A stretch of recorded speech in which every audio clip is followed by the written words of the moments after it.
ನಮಸ್ಕಾರ ಸ್ನೇಹಿತರೆ, ಎದೆಗಾರಿಕೆ ಡಿಜಿಟಲ್ ವಾಹಿನಿಗೆ ಸ್ವಾಗತವನ್ನು ಹೇಳ್ತಾ ಹರ್ಷ ಸಮೂಹ ಸಂಸ್ಥೆಯ ವತಿಯಿಂದ ಇವತ್ತು ಒಂದು ಉದ್ಯೋಗ ಮೇಳವನ್ನು ಆಯೋಜನೆ ಮಾಡಿದ್ದಾರೆ. ಈ ಒಂದು ಉದ್ಯೋಗ ಮೇಳದಲ್ಲಿ ಅವರ ವಿದ್ಯಾರ್ಹತೆಗೆ ತಕ್ಕಂತೆ ಉದ್ಯೋಗವನ್ನು ಕಲ್ಪಿಸ್ಕೊಡ್ಬೇಕು ಅನ್ನೋ ಒಂದು ನಿಟ್ಟಿನಲ್ಲಿ ಇವತ್ತು ಈ ಒಂದು ಮೇಳವನ್ನು ಮಾಡಿರುವಂಥದ್ದು. ಈ ಒಂದು ಮೇಳದ ವಿಚಾರವಾಗಿ ಮಾತಾಡಲಿಕ್ಕೆ ಡೈರೆಕ್ಟರ್ ಆದಂತಹ ಶಿಲ್ಪಾರವರು ನಮ್ಮ ಜೊತೆಯಲ್ಲಿದ್ದಾರೆ. ಅವ್ರನ್ನ ಮಾತಾಡ್ತಾ ಹೋಗೋಣ. ಮೇಡಮ್, ಇವತ್ತು ಸಾಕಷ್ಟು ವಿದ್ಯಾರ್ಥಿಗಳಿಗೆ ಅವರ ವಿದ್ಯಾರ್ಹತೆ ತಕ್ಕಂತೆ ಒಂದು ಕೆಲಸವನ್ನು ಕೊಡಿಸ್ಬೇಕು ಅನ್ನೋ ನಿಟ್ಟಿನಲ್ಲಿ ಒಂದು ಶಿಬಿರವನ್ನು ಮಾಡಿದ್ದೀರಾ, ಅಂದರೆ ಕೆಲಸದ ಶಿಬಿರವನ್ನು. ಸೊ ಆ ವಿಚಾರವಾಗಿ ಹೇಳೋದಾದ್ರೆ ಏನು ಹೇಳಾಗಿಸ್ತೀವಿ ಮೇಡಮ್? ನಮಸ್ಕಾರ ಎಲ್ಲರಿಗೂ. ನಾನು ಡಾಕ್ಟರ್ ಶಿಲ್ಪಾ ಅಂತ, director MBA Harsha institute of management ಸ್ಟಡೀಸಲ್ಲಿ. ಈ ಒಂದು ಉದ್ಯೋಗ ಮೇಳ ಏನು ಮಾಡಿದ್ದೀವಿ ಅಂದರೆ ಆಲ್ಮೋಸ್ಟ್ 2,000 ಜನ ಮಕ್ಕಳಿಗೆ ಇನ್ವೈಟ್ ಕೊಟ್ಟಿದ್ದೀವಿ, ರಿಜಿಸ್ಟ್ರು ಮಾಡಿದ್ದಾರೆ. ಈ 2,000 ಜನ ಮಕ್ಕಳು ಒಂದೇ ಮೆಡಿಕಲ್ ಆರ್ MBA ಆ ಥರ ಇಲ್ಲ, ಎಲ್ಲ ಫೀಲ್ಡ್ಸಲ್ಲೂ ಮಾಡಿದ್ದೀವಿ. ಅದಿಲ್ದಿರ ನಾವು ಮಕ್ಕಳನ್ನ ತುಮಕೂರಿಂದ, ದಬಾಸ್ಪೇಟೆಯಿಂದ, ಬ್ಯಾಂಗ್ಳೂರು ಮಕ್ಕಳು ಮತ್ತು ರೂರಲ್ ಡೆವಲಪ್ಮೆಂಟ್, ರೂರಲ್ ಸ್ಟೂಡೆಂಟ್ಸ್ನ ಮೇಯ್ನಾಗಿ ಕಾನ್ಸಂಟ್ರೇಟ್ ಮಾಡ್ತಾ ಇದ್ದೀವಿ. ಸೊ ಅದನ್ನು ಮೇಯ್ನಾಗಿ ನಾವು ಕಾನ್ಸಂಟ್ರೇಟ್ ಮಾಡ್ತಾ ಇದ್ದೀವಿ. ಆ್ಯಂಡ್ ಮೋರ್ ಓವರ್ ನಮ್ಮ ಹತ್ರ ಆಲ್ಮೋಸ್ಟ್ 80 ಕಂಪ್ನೀಸ್ ಈ ಸಲ ರಿಜಿಸ್ಟರ್ ಆಗಿದ್ದಾರೆ. ಇದೆಲ್ಲ ಆಲ್ ದ ವೆರಿ ಬೆಸ್ಟ್ ಹೇಳ್ತೀನಿ ಎಲ್ಲ ಮಕ್ಕಳಿಗೂ. ಇದು ನಮಗೆ ಭಾಗ್ಯ ಅಂತ ಹೇಳ್ತೀವಿ ನಮ್ಮ ಹರ್ಷ ಇನ್ಸ್ಟಿಟ್ಯೂಷನ್ಸ್ಗೆ, ಬಿಕಾಸ್ ನಮಗೆ ಈ ಆಪರ್ಚುನಿಟಿ ಇದೆ. ಎಲ್ಲರನ್ನೂ ಒಂದು ಬಿಕಾಸ್ ಉದ್ಯೋಗ ಸಿಗೋದು ದೊಡ್ಡ ವಿಷಯ ಆಗಿದೆ ಇವಾಗ. ಸೊ ಮಕ್ಕಳನ್ನ ಇಲ್ಲಿ we are bridging the gap between academia and the students who are searching for the job. All the very best to everyone and thank you everyone. So director ಶಿಲ್ಪಾರವರ ಮಾತಾಗಿತ್ತು. ಇನ್ನು ವಿವಿಧ ಕಂಪನಿಗಳಿಂದ ಉದ್ಯೋಗಾವಕಾಶವನ್ನು ತನ್ನ ಕೈಯಲ್ಲಿ ಹಿಡ್ಕೊಂಡು ವಿದ್ಯಾರ್ಹತೆ ಉಳ್ಳಂತಹ ವಿದ್ಯಾರ್ಥಿಗಳಿಗೆ ಒಂದು ಉದ್ಯೋಗ ಅವಕಾಶವನ್ನು ಕೊಡಬೇಕು ಅನ್ನೋ ನಿಟ್ಟಿನಲ್ಲಿ ಇವತ್ತು ಒಂದು ಉದ್ಯೋಗ ಮೇಳದಲ್ಲಿ ಬೇರೆ ಬೇರೆ ವಿಭಿನ್ನವಾದಂತಹ ಕಂಪನಿಗಳಿಂದ ನೇಮಕಗೊಂಡಂತಹ ಕೆಲವು ವ್ಯಕ್ತಿಗಳು ಸಹ ಇಲ್ಲಿ ಇಂಟರ್ವ್ಯೂಗೆ ಬಂದಿರುವಂಥದ್ದು. ಹಂತ ಹಂತವಾಗಿ ಅವರು ಕೂಡ ಮಾತಾಡ್ತಾ ಹೋಗೋಣ. ಯಾವ್ಯಾವ ಕಂಪನಿಯಲ್ಲಿ ಯಾವ್ಯಾವ ಉದ್ಯೋಗಗಳು ಖಾಲಿ ಇವೆ, ಆ ಒಂದು ಉದ್ಯೋಗ ಪಡ್ಕೊಳ್ಳೋದಕ್ಕೋಸ್ಕರ ಯಾವ ರೀತಿಯಾದಂತಹ ಒಂದು ಅರ್ಹತೆ ಇರಬೇಕು ಅನ್ನೋದನ್ನ ಬನ್ನಿ ನೋಡ್ತಾ ಹೋಗೋಣ. ಸೊ ವೀಕ್ಷಕರೇ, ನಾವೀಗ ಮೊದಲನೇದಾಗಿ ಸ್ಟಾರ್ ಹೆಲ್ತ್ ಇನ್ಶೂರೆನ್ಸ್ ಕಂಪನಿಯವ್ರನ್ನ ಮಾತಾಡಿಸ್ಲಿಕ್ಕೆ ಅಂತ ಬಂದಿದ್ದೀವಿ. ಈ ಒಂದು ಉದ್ಯೋಗ ಮೇಳದಲ್ಲಿ ಅವರ ಕಂಪನಿ ವತಿಯಿಂದ ಯಾವ ವಿದ್ಯಾರ್ಹತೆ ಉಳ್ಳಂತಹ ವಿದ್ಯಾರ್ಥಿಗಳಿಗೆ ಎಷ್ಟು ಸ್ಯಾಲರಿಯನ್ನು ಕೊಡುವಂತಹ ಒಂದು ನಿಟ್ಟಿನಲ್ಲಿ ಇಲ್ಲಿ ಇಂಟರ್ವ್ಯೂಗೆ ಬಂದಿದ್ದಾರೆ. ಅವ್ರಿಗೆ ಏನು ವಿದ್ಯಾರ್ಹತೆ ಅಂದರೆ ಬಯಸಿ ಬಂದಿದ್ದಾರೆ, ವಿದ್ಯಾರ್ಥಿಗಳಿಗೆ ಯಾವ ರೀತಿಯಾದಂತಹ ಹುದ್ದೆಗಳನ್ನು ಅವರಲ್ಲಿ ಕೊಡಲಿಕ್ಕೆ ಅವ್ರಿಗೆ ಅವ್ರದ್ದು ಸಂಸ್ಥೆ ಏನು ಸ್ಟಾರ್ ಹೆಲ್ತ್ ಇನ್ಶೂರೆನ್ಸ್ ಅಂತ ಏನು ಹೇಳ್ತಾರೆ, ಅವರು ಯಾವ ಹುದ್ದೆಗಳನ್ನು ಕೈಯಲ್ಲಿ ಇಟ್ಕೊಂಡು ಬಂದಿದ್ದಾರೆ ಅಂತ ಕೇಳ್ತೋಗೋಣ. ಸರ್, ಈಗ ತಮ್ಮ ಸ್ಟಾರ್ ಹೆಲ್ತ್ ಇನ್ಶೂರೆನ್ಸ್ ಅನ್ನುವಂಥ ಕಂಪನಿಯಿಂದ ತಾವು ಬಂದಿದ್ದೀರಾ. ತಮ್ಮ ಕಂಪನಿಯಿಂದ ಯಾವ ಹುದ್ದೆಗಳನ್ನು ಕೈಯಲ್ಲಿ ಇಟ್ಕೊಂಡು ಬಂದಿದ್ದೀರಾ ಸರ್? ನಮ್ಮಲ್ಲಿ ಇವಾಗ ಏಜೆನ್ಸಿ ಡೆವಲಪ್ಮೆಂಟ್ ಮ್ಯಾನೇಜರ್ ಅಂತ ಒಂದಿದೆ. ಸೊ ಏಜೆನ್ಸಿ ಡೆವಲಪ್ಮೆಂಟ್ ಮ್ಯಾನೇಜರ್ ಅಂತಂದರೆ ಇದು ಬೇಸಿಕಲಿ ಮಾರ್ಕೆಟಿಂಗ್ ಕೆಲಸ ಆಗಿರುತ್ತೆ. ಸೊ ಈ ಏಜೆನ್ಸಿ ಡೆವಲಪ್ಮೆಂಟ್ ಮ್ಯಾನೇಜರ್ಗೆ ನಾವು ಮಿನಿಮಮ್ ಗ್ರಾಜ್ಯುಯೇಟ್ಸ್ಗಳನ್ನ ನೋಡ್ತಾ ಇದ್ದೀವಿ ಇಲ್ಲಿ. ಸೊ ಫ್ರೆಷರ್ಸ್ ಆಗಿದ್ರೆ, ಈಗ ಜಸ್ಟ್ ಪಾಸ್ಔಟ್ ಆಗಿರುವಂಥ ಸ್ಟೂಡೆಂಟ್ಸ್ಗಳಿಗೆ 2.5 ಲ್ಯಾಕಿಂದ 3 ಲ್ಯಾಕ್ವರೆಗೂ ಅವರ ಸ್ಕಿಲ್ಸು ಮತ್ತು ಮಾರ್ಕೆಟಿಂಗ್ ಸ್ಕಿಲ್ಸನ್ನು ನೋಡಿ ನಾವು ಫೈನಲೈಸ್ ಮಾಡ್ತೀವಿ. ಅದು ಬಿಟ್ಟರೆ ನಮಗೆ ಪ್ಯಾರಾಮೆಡಿಕಲ್ ಸ್ಟೂಡೆಂಟ್ಸ್ ಕೂಡ ಇದ್ದಾರೆ ಅಂತೇಳಿ ಹರ್ಷ ಇನ್ಸ್ಟಿಟ್ಯೂಟ್ ಆಫ್ ಟೆಕ್ನಾಲಜಿ ಮತ್ತು ಮ್ಯಾನೇಜ್ಮೆಂಟ್ ಅವ್ರು ಹೇಳಿದ್ದಾರೆ. ಸೊ ಹಾಗಾಗಿ ಈಗ ಪ್ಯಾರಾಮೆಡಿಕಲ್ ಸ್ಟೂಡೆಂಟ್ಸ್ ನಮಗೆ ಸಿಕ್ತು ಅಂತಂದರೆ ನಮ್ಮಲ್ಲಿ ಫೀಲ್ಡ್ ಕ್ಲೈಮ್ಸ್ ವೆರಿಫಿಕೇಷನ್ ಆಫೀಸರ್ಸ್ ಅಂತ ಇರ್ತಾರೆ. ಸೊ ಇದು ಹೇಗೆ ಅಂತಂದರೆ ಹಾಸ್ಪಿಟಲ್ಸ್ಗಳಲ್ಲಿ ನಮ್ಮ ಕಸ್ಟಮರ್ಸ್ ಅಡ್ಮಿಟ್ ಆದಾಗ ಆ ಕ್ಲೈಮ್ಸ್ ಏನಾದರೂ ಜಿನಿಯನ್ ಇದೆಯಾ ಇಲ್ವಾ ಅಂತ ಏನಾದರೂ ಪ್ರಾಬ್ಲಮ್ಸ್ ಇತ್ತು ಅಂತಂದರೆ ಅದನ್ನು ವೆರಿಫೈ ಮಾಡೋದಕ್ಕೆ ಅಂತೇಳಿ ನಾವು ಪ್ಯಾರಾಮೆಡಿಕಲ್ ಸ್ಟೂಡೆಂಟ್ಸ್ಗಳನ್ನ ತೊಗೋತಾ ಇದ್ದೀವಿ. ಸೊ ಇದಕ್ಕೆ ಅಪ್ ಟು 5.5 ಲ್ಯಾಕ್ಸ್ವರೆಗೂ ಹೋಗುತ್ತೆ ಬೇಸಿಸ್ ದೇರ್ ಎಜುಕೇಷನ್. ಸೊ ಇವಾಗ ಅವ್ರ ಎಜುಕೇಷನ್ ಏನಾದರೂ ಅವರು ಲ್ಯಾಬ್ ಟೆಕ್ನಿಷಿಯನ್ಸ್ ಕೋರ್ಸ್ ಆಗಲಿ ಅಥವಾ ನರ್ಸಿಂಗ್ ಆಗಲಿ ಅಥವಾ ಫಾರ್ಮಸಿ ಆಗಲಿ, ಸೊ ಈ ಥರ ಮಾಡಿದರೆ ಅವ್ರ ಎಜುಕೇಷನ್ ಮೇಲೆ ಸ್ಯಾಲ್ರಿ ನಿಗದಿ ಮಾಡ್ತೀವಿ. ಸೊ ಹಾಗೆ ಈಗ ಫಿಕ್ಸ್ ಏನು ಸ್ಯಾಲ್ರಿ ಇಲ್ಲ, ಯಾಕಂದರೆ ಇವತ್ತಿನ ಜನ್ರೇಷನ್ ಕೆಲಸ ಕೊಡೋದಕ್ಕಿಂತ ಮುಂಚೆ ಸಂಬಳ ಎಷ್ಟು ಅನ್ನೋದನ್ನ ಒಂದು ಎಕ್ಸ್ಪೆಕ್ಟೇಷನ್ ಇಟ್ಕೊಂಡಿರ್ತಾರೆ.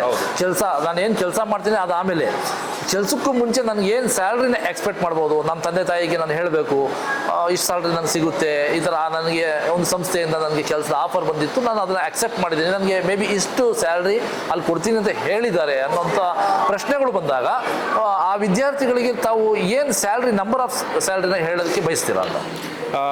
ಈಗ ಏಜೆನ್ಸಿ ಡೆವಲಪ್ಮೆಂಟ್ ಮ್ಯಾನೇಜರ್ಗಾದರೆ ಜನರಲ್ ಡಿಗ್ರಿ ಅವರು ತೊಗೋತೀವಿ ನಾವು. ಸೊ ಜನರಲ್ ಡಿಗ್ರಿ ತೊಗೊಂಡಾಗ 2.5 ಲ್ಯಾಕ್ಸ್ ಪರ್ ಇಯರ್ ಅಂತ ಕೊಡ್ತೀವಿ. ಅಪ್ರಾಕ್ಸಿಮೇಟ್ಲಿ ಒಂದು 18,000 ರೂಪೀಸ್ ಟೇಕ್ ಹೋಮ್ ಬರ್ತದೆ. ಅದು ಅಲ್ಲದೆ ಅವರು ಹೇಗೆ ಪರ್ಫಾರ್ಮ್ ಮಾಡ್ತಾರೆ ಅದ್ರ ಮೇಲೆ ಅವ್ರಿಗೆ ಇನ್ಸೆಂಟಿವ್ಗಳು ಕೂಡ ಇರುತ್ತೆ. ಸೊ ಈ 18,000 ಸ್ಯಾಲ್ರಿ ಟೇಕ್ ಹೋಮ್ ಏನು ಸಿಗುತ್ತೆ, ಅದು ಅಲ್ಲದೆ ಅವ್ರಿಗೆ PF ಇರ್ತದೆ, ESI ಇರ್ತದೆ. ಆ PF ESI ಅಲ್ಲದೆ ನಮ್ಮದು ಗ್ರ್ಯಾಚ್ಯುಟಿ ಇರ್ತದೆ, ಆಮೇಲೆ ಬೋನಸ್ ಕೂಡ ಇರ್ತದೆ. ಸೊ ಕಂಪನಿಯಿಂದ ಯಾವ ಬೆನಿಫಿಟ್ ಸಿಗುತ್ತೆ ಒಬ್ಬ ಎಂಪ್ಲಾಯಿಗೆ, ಆ ಎಲ್ಲ ಬೆನಿಫಿಟ್ಟು ಅಪಾರ್ಟ್ ಫ್ರಮ್ ಸ್ಯಾಲ್ರಿ ಇರುತ್ತೆ ಫ್ರೆಶರ್ಸ್ಗೆ. ಎಕ್ಸ್ಪೀರಿಯನ್ಸ್ ಕ್ಯಾಂಡಿಡೇಟ್ಸ್ ಇಲ್ಲಿ ಬಂದಾಗ ಈಗ ಇನ್ಸ್ಟಿಟ್ಯೂಟ್ ಅವ್ರು ಹೇಳ್ತಾ ಇದ್ರು ಹೊರಗಡೆಯಿಂದ ಎಕ್ಸ್ಪೀರಿಯನ್ಸ್ ಕ್ಯಾಂಡಿಡೇಟ್ಗಳು ಬರ್ತಾ ಇದ್ದಾರೆ ಅಂತ. ಸೊ ಎಕ್ಸ್ಪೀರಿಯನ್ಸ್ ಕ್ಯಾಂಡಿಡೇಟ್ಗಳು ಬಂದರೆ ಅವರ ಪ್ರೆಸೆಂಟ್ ಸ್ಯಾಲ್ರಿ ಮೇಲೆ ಉಳಿದಿರೋ ಸ್ಯಾಲ್ರಿ ಫಿಕ್ಸ್ ಮಾಡಿ ಕೊಡ್ತೀವಿ. ಸೊ ವೀಕ್ಷಕರೇ, ತಾವು ನೋಡಿದ್ರ ಏನು ಅವರ ವಿದ್ಯಾರ್ಹತೆ ಇರುತ್ತೆ ಅಥವಾ ಅನುಭವ ಇರ್ತದೆ, ಅನುಭವಿಗಳಿಗೆ ಒಂದು ರೀತಿಯಾದಂತಹ ಒಂದು ಸ್ಯಾಲರಿಯನ್ನು ಫಿಕ್ಸ್ ಮಾಡಲಾಗುತ್ತೆ. ಅನುಭವ ಇಲ್ಲದೇ ಇರೋಂಥವ್ರಿಗೂ ಆ ಕಂಪನಿಯಲ್ಲಿ ತಗೊಂಡು ಅವ್ರಿಗೆ ಟ್ರೈನಿಂಗ್ ಕೊಡೋದ್ರ ಮುಖಾಂತರ ಅಥವಾ ಆ ಕಂಪನಿಯ ಏನು ನಿಬಂಧನೆಗಳಿರ್ತವೆ ಆ ಒಂದು ನಿಬಂಧನೆಯ ಅಡಿಯಲ್ಲಿ ಅವರಿಗೆ ಕೆಲಸವನ್ನು ಕೊಟ್ಟು ಅವರ ವಿದ್ಯಾರ್ಹತೆ ಹಾಗೂ ಕೆಲಸಕ್ಕೆ ತಕ್ಕಂತೆ ಅವರಿಗೆ ಒಂದು ಸ್ಯಾಲರಿಯನ್ನು ಕೊಡ್ತೀವಿ ಅನ್ನೋ ಮಾತನ್ನು ಸಹ ಹೇಳ್ತಾ ಇದ್ದಾರೆ. ಇನ್ನೂ ಸಾಕಷ್ಟು ಕಂಪನಿಗಳು ಇಲ್ಲಿ ಈ ಮೇಳದಲ್ಲಿ ಭಾಗವಹಿಸಿರೋದ್ರಿಂದ ಮುಂದೆ ಹೋಗ್ತಾ ನೋಡ್ತಾ ಹೋಗೋಣ ಬೇರೆ ಬೇರೆ ಕಂಪನಿಯವರು ಯಾವ ರೀತಿಯಾದಂತಹ ಸ್ಪಂದನೆಯನ್ನು ನಮ್ಮ ಮಾಧ್ಯಮಕ್ಕೆ ಕೊಡ್ತಾರೆ ಅನ್ನೋದನ್ನ ಬನ್ನಿ ಮುಂದೆ ಹೋಗೋಣ.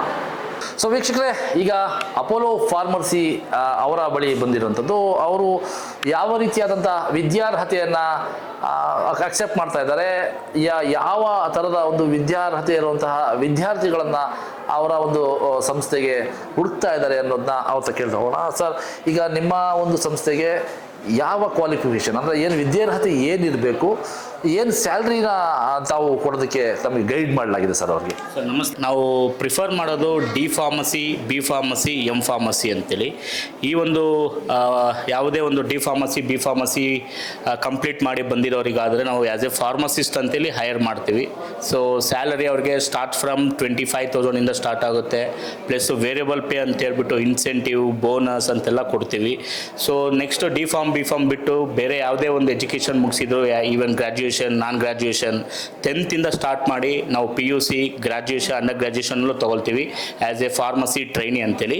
ಸೊ ಅವ್ರಿಗೆ ಏನಾದರೂ ಅನುಭವ ಇದ್ದರೆ ಆ ಅನುಭವದ ಮೇಲೆ ಕೂಡ ನಾವು ಸ್ಯಾಲ್ರಿ ಕೊಡ್ತೇವೆ. ಇಲ್ಲ ಫ್ರೆಶರ್ ಅಂತೇಳಿ ಬಂದರೆ start from 17.5 plus variable pay, incentive, bonus ಅಂತೆಲ್ಲ ಪೇ ಮಾಡ್ತೀವಿ. ಫಸ್ಟ್ ಆಫ್ ಆಲ್ ಇವು ಕೊಡ್ತಿರೋಂಥ ಒಂದು ಯಾವುದೇ ಒಂದು ಆಪರ್ಚುನಿಟಿ ಇದು ಕಂಪನಿ ಆನ್ ರೋಲ್ ಎಂಪ್ಲಾಯ್ಮೆಂಟ್ ಆಗಿರೋದ್ರಿಂದ ಎಲ್ಲ ಒಂದು ಆಪರ್ಚುನಿಟಿ ಸಿಗುತ್ತೆ ಅವ್ರಿಗೆ. ಕಂಪನಿಯಿಂದ ಸಿಗುವಂಥ ಎಲ್ಲ ಒಂದು ಫೆಸಿಲಿಟಿ ESI, PF, ಇನ್ಶೂರೆನ್ಸ್ ಅಂತೇಳಿ ಎಲ್ಲ ಒಂದು ಆಪರ್ಚುನಿಟಿ ಕೊಡ್ತೀವಿ. ಸೊ ಈ ಒಂದು ಕೊಡ್ತಿರತಕ್ಕಂಥ ಒಂದು ಯಾವುದೇ ಒಂದು ಆಪರ್ಚುನಿಟಿ ಯುಟಿಲೈಸ್ ಮಾಡ್ಕೊಳ್ಬೇಕು ಅಂತ ಹೇಳ್ಬಿಟ್ಟು ನಮ್ಮ ಕಡೆಯಿಂದ ಅವರಿಗೆ ಒಂದು ಶುಭ ಕೊಡ್ತೀವಿ sir. Thank you sir, thank you very much. ಸಾಕಷ್ಟು ವಿದ್ಯಾರ್ಥಿಗಳು ಸಹ ಈ ಒಂದು ಉದ್ಯೋಗ ಮೇಳದಲ್ಲಿ ಭಾಗವಹಿಸಿರುವಂಥದ್ದು ತಾವು ಇಲ್ಲಿ ನೋಡ್ತಾ ಇದ್ದೀರಾ. ಸಾಕಷ್ಟು ವಿದ್ಯಾರ್ಥಿಗಳು ಸಹ ಈ ಒಂದು ಉದ್ಯೋಗ ಮೇಳದಲ್ಲಿ ಉದ್ಯೋಗವನ್ನು ಪಡ್ಕೋಬೇಕು ಅನ್ನುವಂಥ ನಿಟ್ಟಿನಲ್ಲಿ ಒಂದು ಕುತೂಹಲ ಮತ್ತು ಕಾಳಜಿಯಿಂದ ಬಂದಿರುವಂಥದ್ದು. ಈ ಎಲ್ಲ ವಿದ್ಯಾ ಅರ್ಹತೆ ಉಳ್ಳಂತಹ ವಿದ್ಯಾರ್ಥಿಗಳಿಗೆ ಒಂದು ಉತ್ತಮವಾದ ಒಂದು ಸಂಸ್ಥೆಯಲ್ಲಿ ಉದ್ಯೋಗ ಸಿಕ್ಕಿದ್ರೆ ಅವರ ಒಂದು ವಿದ್ಯಾಭ್ಯಾಸಕ್ಕೆ ಪಟ್ಟಂತಹ ಪರಿಶ್ರಮ ನಿಜಕ್ಕೂ ಶ್ಲಾಘನೀಯ ಅಂತ ಪೋಷಕರು ಭಾವಿಸ್ತಾರೆ. ಹಾಗಾಗಿ ಸಾಕಷ್ಟು ವಿದ್ಯಾರ್ಥಿಗಳು ಈ ಒಂದು ಉದ್ಯೋಗ ಮೇಳದಲ್ಲಿ ಭಾಗವಹಿಸೋದ್ರಿಂದ ಇನ್ನೂ ಹಲವಾರು ಸಂಸ್ಥೆಗಳು ಇಲ್ಲಿ ಇಂಟರ್ವ್ಯೂನ ಮಾಡ್ತಾ ಇದ್ದಾವೆ. ಮುಂದೆ ನೋಡ್ತಾ ಹೋಗೋಣ.